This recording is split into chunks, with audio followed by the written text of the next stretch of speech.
इस वीडियो में हम समझेंगे Node.js HTTP मॉड्यूल के बारे में। The built in HTTP module.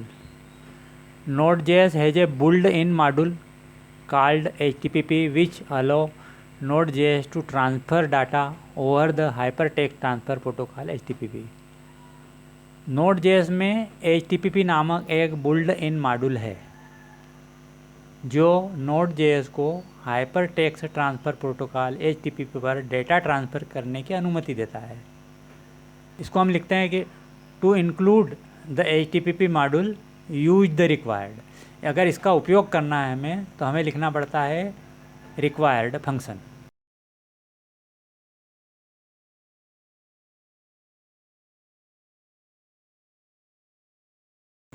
अब हम नेक्स्ट लाइन को समझते हैं। Node.js as a web server. The HTTP module can create an HTTP server that listens to server port and gives a response back to the client। मतलब कि HTTP module एक HTTP server बना सकता है जो सर्वर पोर्ट को सुनता है और क्लाइंट को प्रतिक्रिया देता है।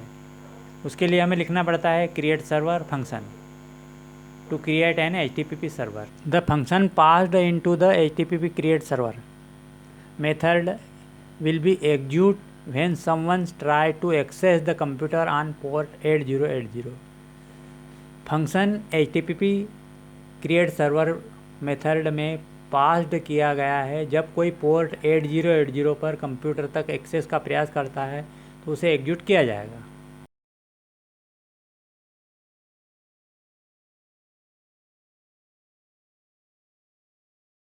अब इस लाइन को हमें ऐड करते हैं कि add N HTTP header. If the response from the HTTP server is supposed to be displayed as HTML, you should include an HTTP header with the correct content type। यदि HTTP server से response को HTML के रूप में display किया जाना है तो आपको करेक्ट कंटेंट टाइप के साथ एक HTTP हेडर शामिल करना चाहिए। रिस्पांस डॉट राइट हेड में लिखते हैं हम मेथड में लिखते हैं हम कि फर्स्ट आर्गूमेंट स्टेटस कोड है 200 का अर्थ है कि सब ठीक है। Second argument response header object contain है।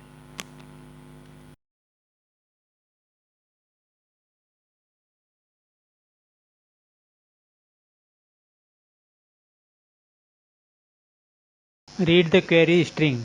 HTTP create server function pass करता है एक रिक्वेस्ट आर्गूमेंट जो क्लाइंट से रिक्वेस्ट को रिप्रेजेंट करता है as an object HTTP incoming message object.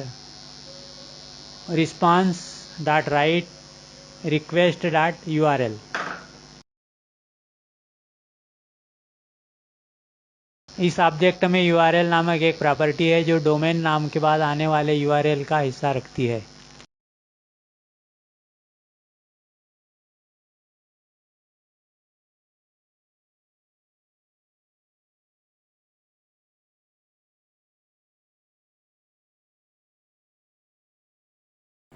उसके बाद इसको सेव करके हमने यहाँ लिखा नोड index.js और इसको यहाँ लिखा है 127.0.0.1 और पोर्ट का नाम लिख दिया हमने 8000 और यहाँ डिस्प्ले करा लिया कि हेलो वर्ल्ड।